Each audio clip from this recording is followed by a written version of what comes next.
San Roque upang sa gayon, sa nalalapit na halalang pambarangay, kami po ay maaaring pumili ng wasto at tama ayon sa iyong banal na kalooban. Ama namin, sana po ay gabayan mo ang lahat ng mga kandidatong narito ngayong gabi. Bigyan po sila ng gabay ng Espiritu Santo upang sila po ay makapaglahad ng kanilang plataforma sa loobin at iba't ibang pangarap para sa mga bawat barangay na nasasakupan ng parokya ng San Roque. Ama namin, naway paspasan mo din ang mga aming mga panauhin buhat sa lungsod ng Pasay at sa Archdiocese of Manila. Naway ang aming pagkasama-sama ngayong gabi ay iyong pagpalain ng iyong banal na grasya. Itong aming hinihiling sa ngalan ng anak na si Jesucristo, aming Panginoon, kay sa mo ng Espiritu Santo, magpa sa walang hanggan. Amen. Sa ngalan ng Ama, ng Anak, ng Espiritu Santo. Amen. Manatiling nakatayo po para sa pambansang awit ng Pilipinas. Tayo pong lahat, bayang magiliw.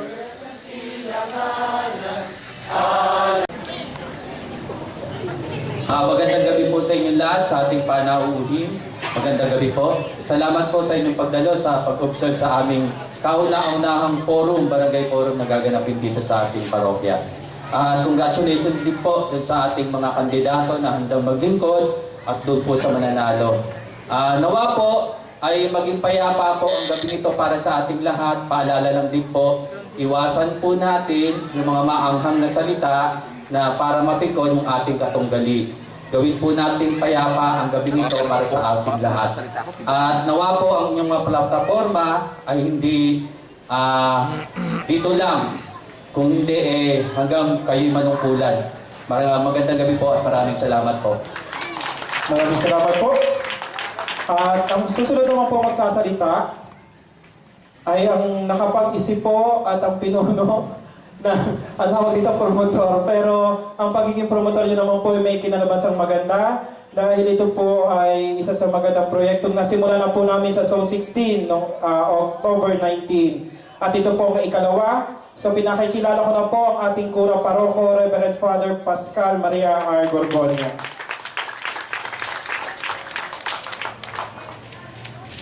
Magandang gabi sa inyong lahat.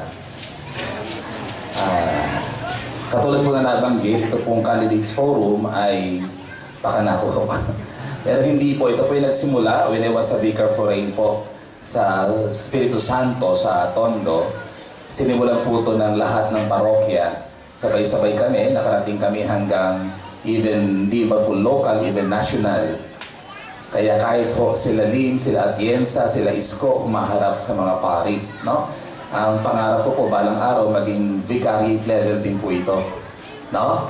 Nang sa ganun ay simulan ko muna sa parokya ko, baka mahikayat ko yung ibang mga kapatid kong kaparian sa vikaryato. Ano po ito? Ito po ay naglalayon, lalong-lalo po sa barangay. Sinimulan po natin ito sa senatorial level last election. Kung natandaan nyo, nagkaroon tayo dyan sa loob ng simbahan, nag-invite tayo ng mga senators. Ngayon naman po, ito po ay barangay level dahil bigyan po natin sila ng pagkakataong maglahad ng kanilang mga saloobin at damdamin. Wala naman po silang ganong campaign funds, no? Katulad sa national level na talaga napakalaki. Madalas sa kanila, pakamay-kamay lang, no? At kaunting polyetos. Pero ito napakaganda dahil mapakinggan natin. So ang ginawa po ng simbahan ay nagpakalat po tayo ng survey, kung natandaan nyo, bawat barangay. At sa survey na yon, mga tanong, mga sagot, di ba ho, may mga questionnaire kayo natanggap. We collated them at gumawa tayo ng statistical basis based sa population, sa job, sa age. Okay po? At yung pong barangay, yung pong nangingibabaw na pangailangan ng bawat barangay, ang itatanong po sa kanila mamaya. No? Kasi bawat barangay, iba-iba po ang concern ninyo. Kaya gusto natin na maramdaman ng inyong mga elect, no? Kung kayo po ay mahalal, ito po isa sa problema sa barangay natin, ano po ang inyong gagawin? So magsasalita po sila sa atin. Huwag po natin kalilimutan na lahat po ng barangay officials, government officials, kasama ang Kurapara po, we are public servant. Dapat kami naglilingkod sa inyo. Hindi kami dapat po arogante at mayabang. Okay? Dapat maramdaman lahat po yun natin dito. Okay? Hindi yung pag tayo nakapwesto na, ay nako ho, hindi na ho maabot pag mga nakapwesto na. Ngayon, sabay-sabay tayo dito dahil ang pagkakaisa ng simbahan at ang gobyerno o kaya ang komunidad ay dapat sabay-sabay nagtumutulong. Dahil isa lang ho ang ating misyon. Tulungan ang ating mga kababayan. Hindi yung sarili, kundi yung kababayan. Okay? Kaya mamaya, magsasalita sila ng plataforma nila at mamaya tatanungin din po sila ng ating panelists based doon sa barangay survey na ginawa natin. Yan po ginagawa ko, yan po yung naka-record ng video. Pag upo po nila, ay ibibigay ko yung mga video sa kanila. Para lagi nilang i-play. Baka makalimutan nila, magkaroon sila ng Alzheimer's, yung sinabi nila dito. Tapos ang ginagawa ko dito sa barangay, may dala po akong frame. Nakalagay po doon lahat, may nagno-notes dyan, yung sinabi nila, at sa frame na yon, nakalagay po nakasulat, sabi ko, Chairman, pakipost mo sa barangay hall mo, huwag mong tatanggalin. Ang title ng frame na yon, Maalaala Mo Kaya. Okay? Ayan po, Maalaala Mo Kaya. Kaya ibig sabihin, lahat po yon ay sana ay maalala nila. Bakit natin sila niluklok? Bakit natin sila nilagay? Dahil sa kanilang mga nabanggit sa atin. At pagpalain ng Diyos, after 1 year, patatawag ko po uli sila at kayo. After 1 year. At tatanungin na natin yung mga niluklok nating barangay, nasaan na kanilang paglalakbay na kasama ang ating barangay. Okay po? So kailangan ko po kayo. Maraming salamat. Meron pa po tayo isang Biyernes, yung kabilang zone. No? Ito po yung zone, ano po anak to? Zone 15 po. No? Kaya mapapansin nyo, mamaya may pipirmahan sila. Sa kabila bandang Edang, may pinirmahan sila rito. Yung mga umaten, pumirma. Yung hindi umaten, nakalagay dyan, no show. Parang showtime no show. Malaya naman kung umaten o hindi. Okay po? Pero hinahangaan ko ho, yung mga umaaten. Bakit? Tumalinis ang puso mo, anong ipapangamba mo na magsalita sa tao kung talagang totoo ang laman ng iyong puso. Kaya palakpakan po natin lahat ang narito ngayon. Ito nasa harapan na ito. Dahil sa paanyaya ng simbahan, hindi sila nagatubili na ipahayag ang kanilang gagawin sa ating barangay. Maraming salamat po sa inyo lahat. Thank you po. Maraming salamat po, Reverend Father Pascal Maria Argurgonia. Dahil kami po'y pinag-iisa mo sa aras sa sambay. Si SPO1 Leo Agolia. Palakpakan po natin. Agila po. Ayan, sorry. Ayan. Ang susunod naman po ay ang District Coordinator ng Pasay, ng Parish Pastoral Council for Responsible Voting, si Ma'am Mila Bayona.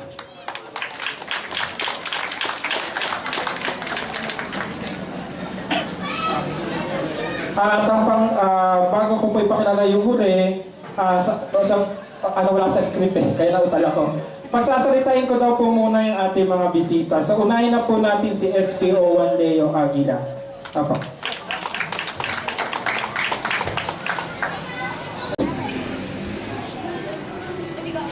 Isa pong mapagpalang gabi sa ating pong lahat. So, on the spot So, kinagagala ko po sa nag-imbita po rito sa akin.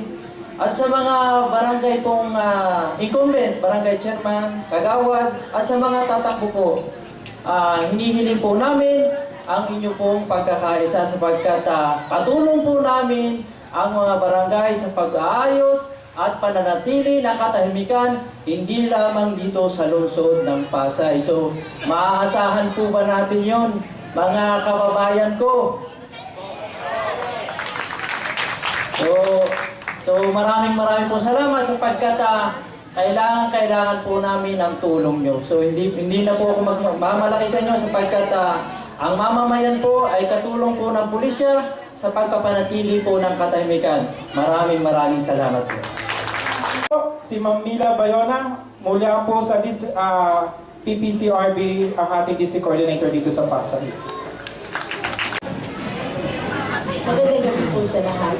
Una-una po nagpapasalamat ako sa pag-imbita niyo po sa akin dito sa San Roque Parish, kay Father Pascal, sa ating pong mga iba pa pong bisita, si Monsignor Di Coronel at kay SPO1 Leo Aguila. Darating din po yung ating PCR commander, si PSI PCP 5 Mansalungan. Darating po siya mamaya. Bilang pong tinatawan ng kami po sa PPCRV, ang citizens arm ng COMELEC at ang in coordination with the PNP, kami po ay nagpapasalamat sa inyo na nagkaroon po ng candidates forum na ganito upang may sakatuparan natin po ang malinis na eleksyon para po sa barangay dito po sa October 28. Inaasahan po namin na magkaroon po tayo ng maayos na halalan kagaya po nung nakaraang eleksyon last May. Ang ating pong inaasahan po sa inyo bilang mga aspirants at ang mga dating incumbent, naway maging maayos po at mapayapa ang ating halalan dito po sa barangay. Maraming po salamat. Maraming salamat po. Matataas na tao sa ating simbahan. So pinakikilala ko na po ang Rector ng San Carlos, Guadalupe, Priest Coordinator ng Parish Pastoral Council for Responsible Voting at ng Archdiocese of Manila, walang iba kundi si Monsignor Di Coronel. Isang magandang gabi po sa inyo lahat. Nagpapasalamat po ako sa imbitasyon ni Father Pascal dito sa ating Candidates Forum sa San Roque Parish. Gusto ko lang sabihin ay yung champ. So yung champ, hindi ito yung pinapagutom ko yata. Hindi ako nag-advertise ng Jollibee dito, no? Papagutom ko yata. Yung champ, dito yung hamburger, no? Yung champ ay, ito yung mga katangian dapat ng eleksyon natin. C, clean. H, honest. A, accurate. M, meaningful and peaceful elections. Pakiulit lang po. C, clean. H, honest. A, accurate. M, meaningful. At P, peaceful elections. At ako po yung isang pare. Gusto ko lang sabihin, isang punto lamang. Di ba sa simbahan, pinapahalaga natin si Jesus. Pinadaraw natin si Jesus dito sa Santissima, no? Kaya sagrado yung Santissima. Ang Diyos nandyan, no? Gayon din ang pagturing natin. Wala nga palang pikos ngayon, no? Brother Clifford, no? So, babalik tayo doon sa ballot box. Manual tayo. So, kung gaano natin pinapahalagan si Jesus doon sa Blessed Sacrament, yung boto ninyo ay mahalaga. Sagrado yon. Maglalatin ako kasi yung narinig nyo na, kahit na ba yung Latin, yung Vox Populi, Vox Dei. Ano ibig sabihin nun? Latin. Yung boses ng sambayanan sa eleksyon ay boses ng Diyos. Ang boses ng Diyos. Kaya proteksyonan po natin ang ekspresyon ng mga tao sa eleksyon. Kaya isang magandang gabi po sa ating lahat. Minuto para po sa kanilang plataforma at 2 minuto po para sagutin yung katanungan mula sa ating panel at 1 minuto po para po naman sa kanilang mga last nasasabihin o may mga kalimutan po silang sabihin sa una. So ito po yung pagkakataon para po sila magsalita. Okay? Meron po tayong timers. So meron po tayo dito mula sa Youth Ministry. Tataas po nila yung 1 minute. Makinig? 1 minute. 30 seconds po, tas 10 seconds. Kapag natapos po yung minuto na binigay sa kanila, may tutunog pong buzzer. Yan po. Tapos po, ihinaan po yung mikropono na ibig sabihin na po, nag-lapse po yung kanilang oras. Okay po? Nakikinig po ba kayo na nakatalikod sa akin? Kayo po yun. Okay po. So, Ayan. Mula sa 137. Ayan. 138. 139. Parang lahat kayo kabarangay nila. So, 50 na. 140. Ayan. 141. 142. Talagang walang palakpak kasi walang 142 no? Attendance talaga. 143. Ayan, kompleto po. So, ang kakandidato po sa Zone 15, lahat-lahat po ng kapitan ay 21. Ngayon po, ang nandito lamang po ay 2, 4, 6, 8, 10, 12, 14, 15. So, ibig sabihin po, ilalagay po dito mamaya ni Father Pascal, no show. Kayo na po ang bahalang humusga, aking mga taga-Zone 15. Hindi po ako nangangampanya. Okay po? So, sisimulan ko na po. Tinatawagan ko po muna mula sa Calegamban, Camia Protasio. Tama po ba ako? At Cabrera, ang barangay 136. Nakita po kayo dito dalawa. Ang una po magsasalita ay naging barangay kagawad po at kasalukuyang barangay kagawad ng barangay 136. At siya po ay graduate sa Notre Dame of Diagas College, major in accountancy. Walang iba si Kagawad Elmer Nonan, aspirante sa pagkabarangay chairman.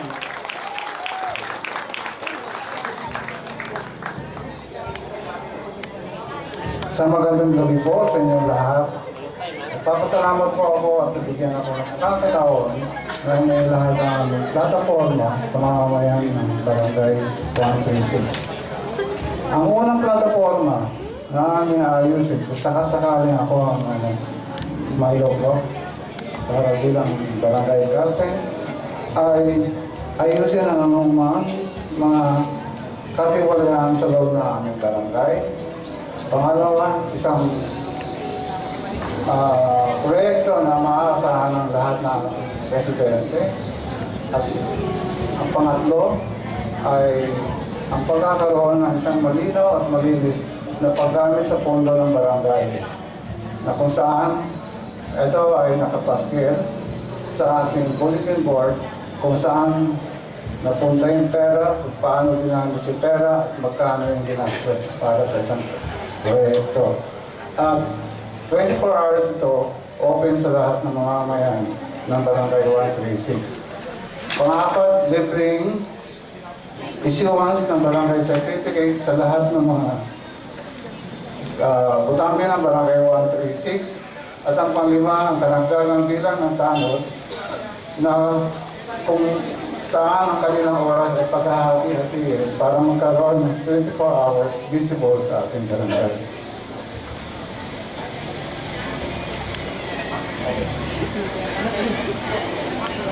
Naman po, nasa ikalawang termino po bilang barangay chairwoman ng Barangay 136. At naghahangad po para sa ikatlong termino. Walang iba po kundi si Barangay Chairwoman Mary Dorothy Digia. Magandang gabi po sa ating pong lahat, sa mga kapwa ko mga kapitan at mga nag-aaspire na maging kapitan. Sa ating pong Father Pascal, at saka po sa lahat po ng mga narito mga bisita. At saka po sa buong barangay at mga kapit-barangay. Ako po si Kapitana Ochi Didier, naglingkod na po ng 2 termino at napatunayan ko na po at kung ano po ang kaya kong magawa at nagawa na po. Ako po ay hindi na mangangako na kung ang aking pong mga gagawin dahil kasi kalimitan po ang mga pangako ay napapako. Ang aking po lang masasabi ay maglilingkod po ako ng buong katapatan at ng buong aking makakaya. Maraming salamat po. Okay, maraming salamat, Kap.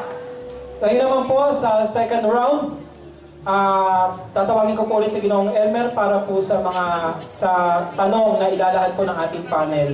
Ang mga katanungan po ilalahad po ng ating panel ay mula po sa survey na ginawa 2 linggo po nakalipas na ito pong Oktubre. Ito po Tanungan para po kay Kagawad Elmer. So, ito po yung katanungan. Paano nyo aayusin ang mga nakahambalang na sasakyan sa inyong barangay upang lumuwag ang kalsada sa inyong nasasakupan? Thank you. Ang pinakamainam na solusyon para sa Dantay, pakikisama sa loob ng komunidad at nasa gano'n ay magkaroon ng partisipasyon ng bawat isa na pakiusapan na ang mga sasakyan ay ipapark sa isang bakanteng lote. Meron mga available na car park ay doon na lang. Pakikisama na lang sa pakiusap para at nang sa ganon ay masayado sa magkaroon ng matinding paggamit ng access, easily access kung sakaling magkaroon ng emergency.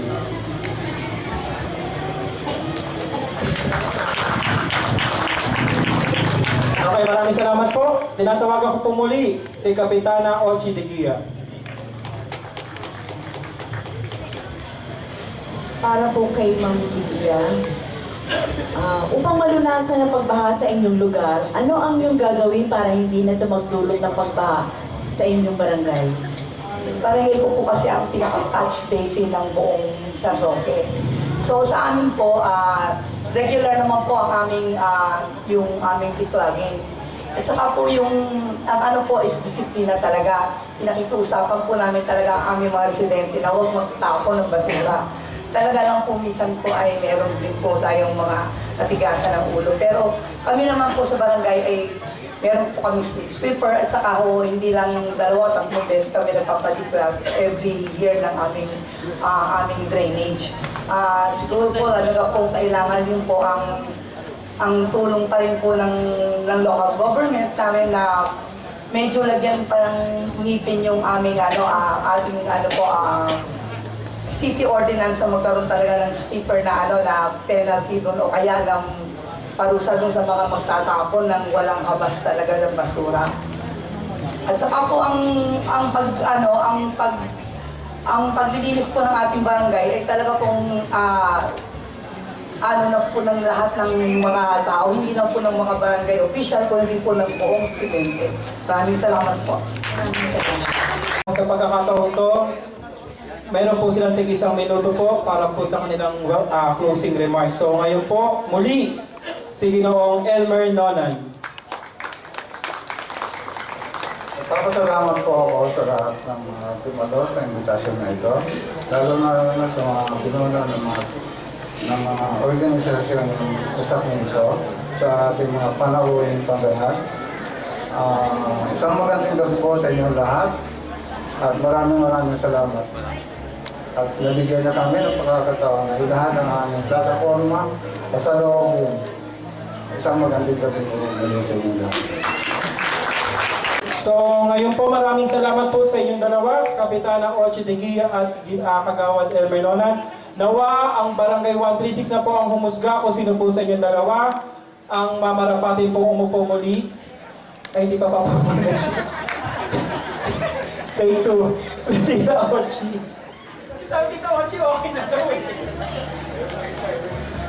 Magandang gabi po uli sa inyong lahat. Ako po ay nagpapasalamat sa inyong pagdalo. At ako po rin ay naglingkod na po sa inyo ng 2 termino at maglilingkod pa uli sana sa inyo kung ako po ibibigay niyo pa po rin ng muling pagkakataon. Maraming salamat po. Ito na po yung part ko. Marami pong salamat sa inyong dalawa. Tayo na po tayo. At muli po, palakpakan natin ang 2 aspirante sa pagkabarangay campaign. Wala po muna uuwi kasi po pipirma. Ito naman po ay mula sa Barangay 137. Yan.